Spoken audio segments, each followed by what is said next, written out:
Welcome, drunken retro baits, to Geek Salad's retro movie reviews from the Geek Salad podcast. I'm Andy. And I'm Mike. And today we are talking about the 1988 classic, Robert Zemeckis' Who Framed Roger Rabbit. Sorry, I forgot to silence this. Oh, for God's sakes, Mike. I know. Yeah, so we are talking about a movie that I had mentioned on our Movies of 1988 podcast. When it came out, I was obsessed with this movie. I was just absolutely everything I lived and breathed was about Roger Rabbit that summer. Oh, yeah. I remember seeing this for the very first time right around there. Yeah. And it was just, I couldn't believe what dude, Mickey and Bugs Bunny on screen at the exact same time. Right. Donald and Daffy together for the first time on screen. Betty Boop, Droopy. I mean, just the amount of Disney and non-Disney characters in this entire show are just amazing. Yeah, it is. And it was really a feat that I don't think any amount of litigation would happen today. I think it's possible, but it would be very, very unlikely. Yeah. Yeah, so let's talk about this. When was the first time you saw? Where was the first time you saw Roger Rabbit? I don't think I saw it in theaters. No, you would have been like 10. Yeah. All right. Yeah. Never mind. Yeah, I mean, for the longest time, we just no way here went to the movies. I think the first movie I saw in a very long time was Teenage Mutant Ninja Turtles 2. Secret of the Ooze. Yeah. Okay. I still enjoy that one. All right. I saw this one at least 4 times in the movie theater. Like I said, I was obsessed with this movie. I'm fairly certain we did rent this on VHS though and watched it quite a bit. Oh, I bought the hell out of this this VHS when it came out. I remember it came out the same Christmas as Batman. So, like, they waited a full year to release this movie on video. Well, it probably took them that long to figure out who would get what. The logistics for the exactly. Now that home video is like sell-through home video became more of a thing, you didn't have to wait a year and a half for a movie to be released for home consumption. I do remember though they did re-release this in the theater in '89. For another run, and what they did was they stuck a Roger and Baby Herman cartoon in front of it. I think it was Tummy Trouble. Or was Tummy Trouble in front of Honey, I Shrunk the Kids? Yes, yeah, I do remember that. You're right. Because they had done that. There were 3 Roger Rabbit shorts that came out, released with other movies under the Disney umbrella. Because while Roger Rabbit isn't traditionally considered a Walt Disney movie, it was released by Touchstone, which was a subsidiary of the Walt Disney Company. Right. Yeah. They did that because their animation system. This was before Little Mermaid, so their animation was still And I think they want to minimize any potential risk that they might have. Right. I can definitely see that. Oddly enough, though, I'm pretty sure if this movie hadn't been a success, probably The Little Mermaid wouldn't exist. Well, I mean, it was '88, so Little Mermaid was definitely under development at that point. It came out the very next year. They might have shifted that to Touchstone as well. I don't know. I really don't know what the circumstances with that was. Yeah. But just the blending of live action and animation in a way that we'd seen before. I mean, we've talked about Mary Poppins. We reviewed Mary Poppins on this show. Bedknobs and Broomsticks, Song of the South. There's a lot of times when live actors came in contact with animated characters, but it didn't have the level of interaction that Roger Rabbit had. I mean, when you go and you watch the behind the scenes stuff, how they would interact with stuff like jackets. Like there's that scene with, Eddie is holding this coat and Roger has got it on the other end. How they managed to do that. And essentially, it sounds crazy, but they painted over each frame and hand drew that animation each frame to cover it up. I mean, I think like in the past, like you'd had like human beings in a kind of an animated world, but I think this was really time when we had animated characters in the human world. Exactly. Which is really more, I think, more interesting. Yeah. It definitely adds a different level, especially because the way that it's done, it's just that the Toons and the humans have always just kind of coexisted, but the Toons have always been second-class citizens. They are segregated to Toontown. And when they do come up, they are there for entertainment. You know, there are speakeasies that don't allow cartoon patrons, only human patrons with the Ink and Paint Club. But I mean, to be fair though, the Toons seem to be very happy. I mean, like, you know, Roger says when he's dancing and singing around at the bar, he says, you know, Toons exist to make people happy, to make people laugh. That's right. why they're there. Right, exactly. And they don't act as if they are put upon characters. Right. Which is interesting too. I do love the fact of the matter is this is a remake. This is a live action and hand-drawn animated remake of Chinatown. I love that the whole thing is essentially it's a land deal. Yeah. For a freeway. for a freeway. Only a Toon could come up with a scheme that crazy. Right. Hey, it worked. I remember being 16 and I didn't have my driver's license yet. So just the idea that the freeway was going to be this thing and they're ridiculing it, I'm laughing at that. I'm like, this is just the funniest thing. I don't know why it's so funny. Now, you are aware that this is based on a book, right? Yeah, Who Censored Roger Rabbit. Have you ever read that book? I have not. No. Oh, it's bad. It's bad, but in a way that I ask you, and dear viewers, I ask you, seek this book out and read it. It is so, it's a product of its time. I was actually looking into it on Wikipedia right before we started this. Yeah. And it seems like it was kind of like done as like almost a quasi parody of like a hard-boiled detective story. Absolutely, except that Roger wasn't an animated cartoon. He was a still cartoon, and everything he said came out in word bubbles. And that's essentially how they were trying to piece the crime together with the word bubbles that had come out of his mouth before he had died. Which is very, I don't know. I like the premise of the book, the movie better. Well, I mean, the movie is a freaking classic, right?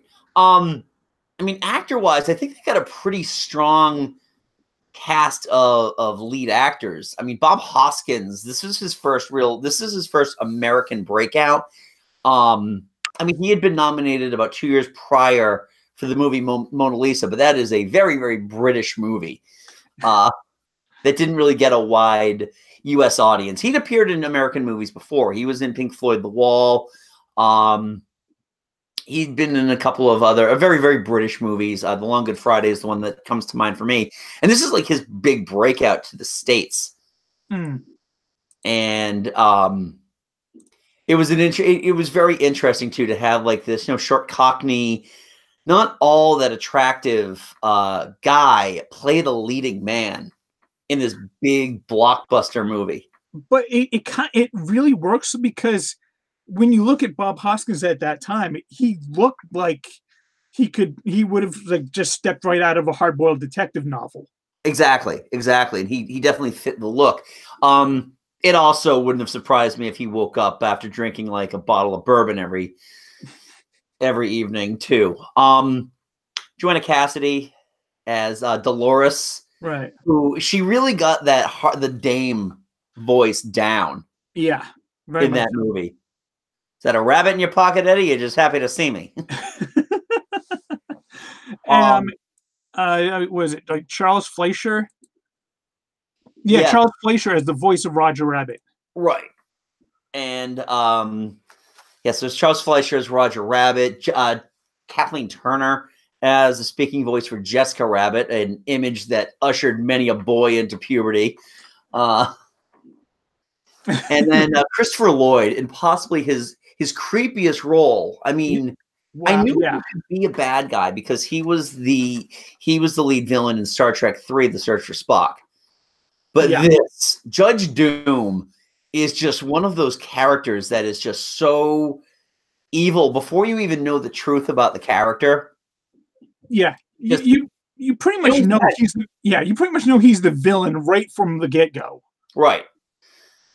And his just the way that he carries himself in that. There's not a lot of turns or anything like that. Everything is very, very rigid. And when he moves, everything is just, the shoulders are just in lock. And even when there's that scene at the end when he's like dueling with Eddie and Eddie's got the singing sword. Bing Crosby. The way that his posture is, and it's a very, very distinct character choice to do that. The little bits too with the way that he would slow down his speech when he knew that he had you dead to rights on things. Merry-go-round broken down. It's a merry tune for a bunch of drunken retro baits. Shave and a haircut. Just very precise. Yeah, exactly. There is one thing though, and this always drove me nuts, is that towards the end of the movie, Roger actually refers to him as Dr. Doom. Wow, I missed that one. Yeah, it was something about you wouldn't know human compassion if it hit you on the head like a bunch of hammers or something. And that's when they put hammers on him, and he's like, "Look, stars." Because at the very beginning, he couldn't bring in the stars. Yep. Roger, what are these? Twinning birds. Twinning birds. Does it say twinning birds in the script? I mean, it's weird. Like when it starts off with that, that Baby Herman cartoon.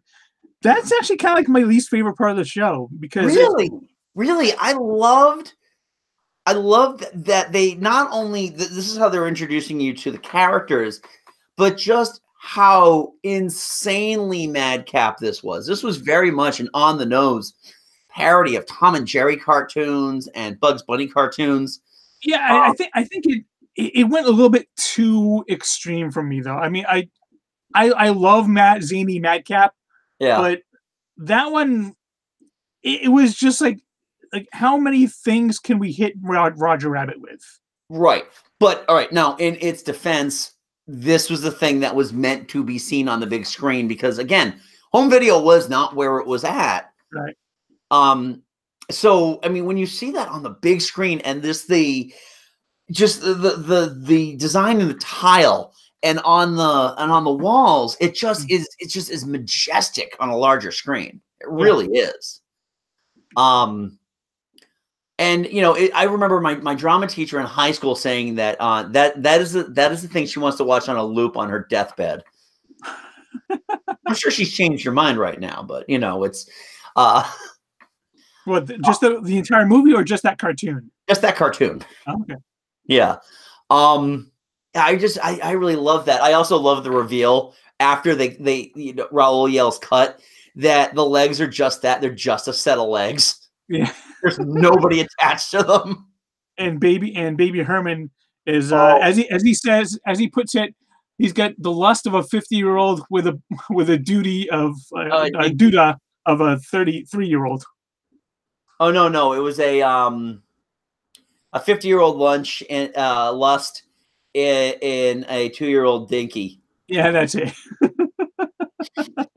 And he's just a great, like, just the characterization of Baby Herman is just being like this just drunken scumbag. Oh yeah. He slaps her ass. He wants his stogie. Oh, the thing that he breaks down in a tantrum because he drops his stogie was great.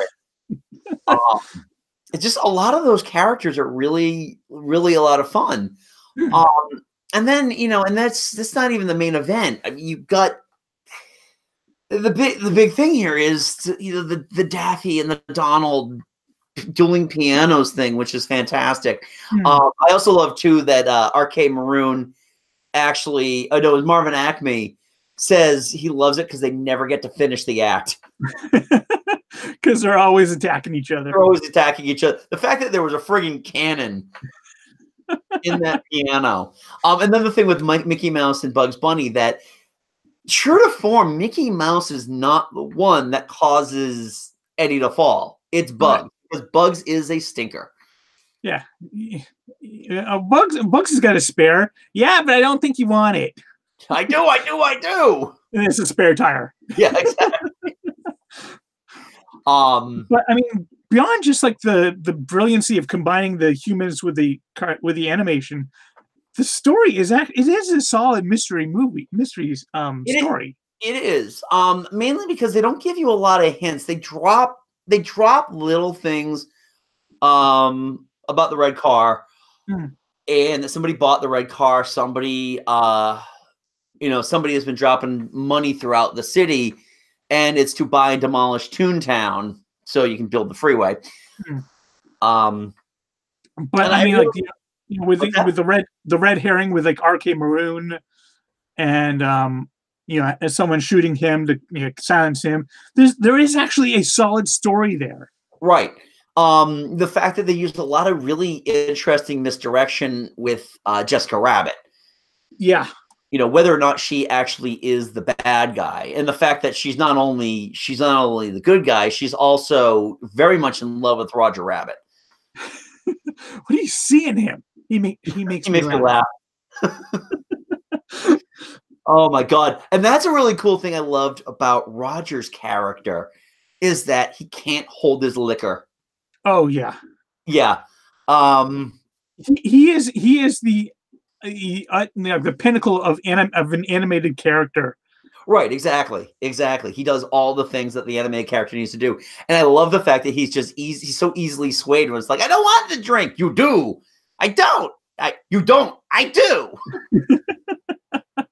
It's also, I love like actually, like, they do give Eddie a lot of three-dimensional, like, he used to be, he knew Toontown, he knew where to go in Toontown because he spent most of his career in there. Right. Thought it was a million laughs. And then somebody dropped a piano on his brother's head. Eddie and Teddy Valiant. Yeah. I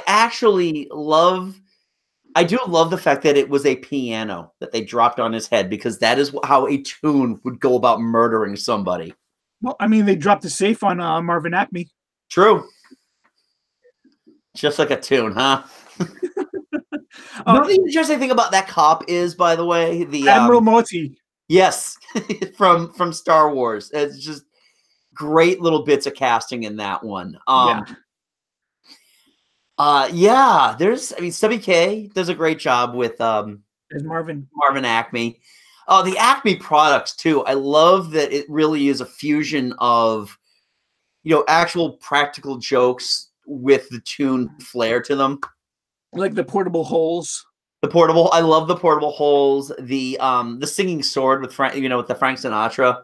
I thought that was Bing Crosby. No, that was Frank Sinatra. The ears. Oh, yeah, and it sounds like actually I think that might be a Frank Sinatra song. Really? I'm more of a Dean Martin fan, so I don't really know. Yeah. But just overall, I mean, this movie has just got infinite rewatchability. There's great moments of comedy. There was one of the most unsettling moments in the entire movie when easily Judge Doom dips the shoe. I just watched it right before we did this, and that part is still really kind of freaky. Yeah, we actually, a friend of mine, when we went to go see the re-release in '89, a kid actually like broke out crying because of that. I will never forget that. I was just really like, oh. Zemeckis loves, he does great as family movies, but there's always just that little element of darkness in there sometimes. Just a little bit. Yeah. let's talk about the Alan Silvestri score. I love that it is a very, very madcap and zany type of animated. It's an animated TV score. Yeah, yeah, and it with does aspects of what Jerry Goldsmith had done with Chinatown. yeah, and it does bring in those kind of like those very kind of cliched detective hard boiled mysteries kind of scheme themes to it. Well, the just go back to the very, very opening notes of the movie. It starts with hi-hat cymbal, and a bass, and then you get the saxophone. Those are like three typical things for your noir thriller. Yeah. So, I mean, if I had a downside to it, is that like I said, I just watched it on Blu-ray. mm-hmm. The you can tell where the human and the animation parts differ, and there's I it's agree not fully. It's not blended as well as I'm used to now. It was the first step, but there have been many steps since. Right, exactly. I kind of feel the same way. I mean, I only have it on DVD, but the up conversion using Blu-ray really separates that line where, when you're watching it on regular celluloid film, or you're watching on television or on a VHS cassette, that dimensional line between the land of the animated and the land of the living is blurred a lot more, and it kind of comes together. There is very much an extra layer to that when you're watching it in any type of high definition format, which brings me to my old saying: HD ain't doing this one any favors. Yeah, I mean, honestly, I would say if you could completely digitally redo this movie, it would look so good. And I know this may sound like kind of sacrilegious, but I think you could remake this one. I think if you're going to do anything with this movie, it simply needs a remastering. Like an honest to God retooling. You retool the animation really just to blur that matte line. Just make it more seamless. That's really all you need to do. You do not need to remake this movie. I mean, I think you could, though. I've been hearing about sequels for this movie for 30 years. Yeah. And I seriously, as I mentioned earlier, just the mere miracle that they managed to get Warner and Disney cartoons on the same screen, that ain't happening now. Yeah, but now you could also bring in both 3D as well as 2D. I think you could do really interesting things with a remake. You don't necessarily need it, but I think it could be really interesting. I think if you were going to do anything with this universe, with these characters, obviously you can't do these characters because Bob Hoskins is dead. Yeah. But you keep the action in Toontown. You don't advance beyond 1963. No. You make this a sequel. You don't reboot. You make this some semblance of a sequel, because that's the one thing I think we figured out. Toons don't age. No. So Roger can still be Roger Rabbit. Jessica Rabbit can still be Jessica Rabbit, even though they're definitely going to need somebody else to do the voice for her now. Yeah. Kathleen Turner, who's gotten a bit husky into the voice. Yeah, but I mean, and Charles Fleischer has stopped. I mean, he's still alive, but he hasn't done Roger Rabbit for quite some time. Not since the parks stopped putting Roger Rabbit content in the Disney parks. I mean, you can still go on the Roger Rabbit's Toontown spin. Oh, at Disneyland? Yes. Stop talking about things I can't have. I do think that this, if they are going to sequelize, you do 3D animation, but you do it kind of like how Into the Spider-Verse did their 3D animation. It still looks hand-drawn. Yeah, I'd be down for that. I think too, that would add a layer more seamless, because you're not shooting on celluloid anymore. You are shooting on video. And you can color correct that later to give it like that grainier, older look. But again, I think you remove that layer of separation between animated and live action. Yeah. I generally wouldn't mind seeing a sequel to this, to be honest. I wouldn't. And again, it would have to be, the story would have to be very, very compelling. Your voice actors need, honestly, your voice actors need to be straight up mimics. Because I remember, go back to the Bugs Bunny ad in front of the Batman VHS where they had to change some dialogue and Mel Blanc had died. Yeah. So the voice sounded weird. Or, you know, give you a better example, every time Kermit's voice changes. Yeah. I'm so used to Steve Whitmer's Kermit. Then when I went back to watch the original Muppet movie and I heard Jim Henson do it, I'm like, that sounds weird. Which is, it should be the opposite, you know? Yeah, and I've seen some of the things that who's the new guy again? I don't remember his name, but yeah, I know what you're saying. We're talking about Roger Rabbit now, but yeah, I understand what you're. Yeah, I've seen some of the things he's doing, and it's definitely a different voice. It wouldn't be bad. I honestly, again, I would just simply welcome a remastering. I would definitely welcome a remaster of this one. Yeah, like a decent Blu-ray 4K remastering that just compresses that extra dimensionality a little bit. You know, take the original animated cells, remaster them into computer animation, and then put them in that way. Just take that out. Overall, I still love this movie, though. I'm not gonna, you know, it's just like watching the Lord of the Rings movies now, when it's kind of like, okay, that didn't really, you know, that's not happening anywhere in real life. Yeah. I still love this movie. It's one that I've had a difficult time though showing to my kids. I haven't showed it to my son yet, but my daughter and I started to watch it a couple of years ago, and she just lost interest. So I don't know if it's just it's a maturity thing. I mean, hell, I was 16 when this movie came out. So I mean, to be fair, yeah, there are cartoons, but the story is a very mature story. I mean, you got, you know, seduction through patty cake, and you've got, you know, patty cake. You got red herrings. You got, I mean, the story itself is actually a pretty complex story. I agree. So I'll be interested in seeing, you know, give my kids a couple more years and see what they think of it. Plus, what's that? Plus, I mean, there are a lot of the cartoons that probably, I don't know if they would really recognize. Yeah, I just recently started introducing my kids to Bugs Bunny and Donald Duck.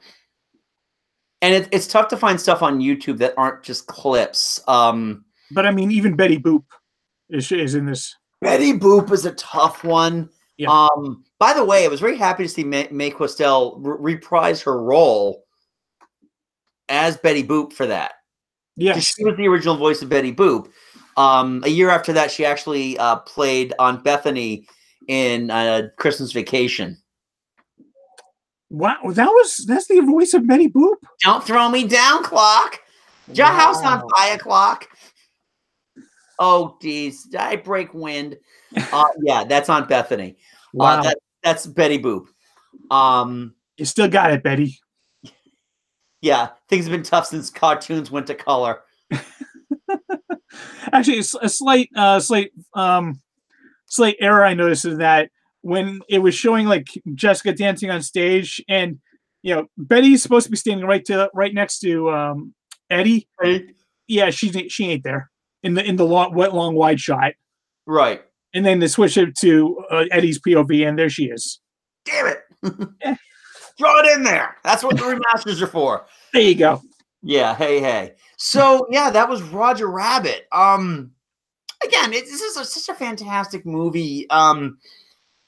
It's just interesting too because this definitely falls under the auspice of 80s movie, but it doesn't have the feel of an 80s movie. No, because that 40s setting, it's a really right. they really do it all out with that 40s. Right. And I think honestly, if the technology had been there 10 years prior, this would have been like one of those great 1970s, you know, golden age of dirty Hollywood movies. Yeah, you could probably do that. Yeah. So, yeah, that was Roger Rabbit. Next week, we are going to start our month of Star Wars, where we are going to discuss 4 Star Wars movies. But we've decided to go a different route with them. Instead of just doing them randomly, we are going to take the movies that, for one reason or another, are considered the least, and I am using the finger quotes there if you're not paying attention to the video, least well-regarded of the 4 series of movies. So we're going to be talking Return of the Jedi. We're going to be talking Attack of the Clones. We're going to do Force Awakens as opposed to Last Jedi because Mike and I have done The Last Jedi to death. Yes. And, you know, and all of a sudden people found new things to hate about The Force Awakens. So we're going to pick that up. And we're also going to talk about Solo, a Star Wars story. So that will be next month's list of movies. Yeah. So anyway, Mike and I host a little podcast called Geek Salad. We are available at geeksalad.podbean.com. You can get the full archive to the show right on the Podbean app or at the website. You can also check out recent episodes on Stitcher, Spotify, iTunes, and Google Music. You can also follow us at Geek Salad Radio on Twitter, Geek Salad Podcast on Facebook. You can also email us at geeksaladradio@gmail.com. Our next upcoming podcast, we're going to be talking about Star Trek movies, and we're going to rank them. Yep. So what we've decided to do with that is we're going to take all 13 theatrically released Star Trek movies. So that is 1 through 6 with the original crew.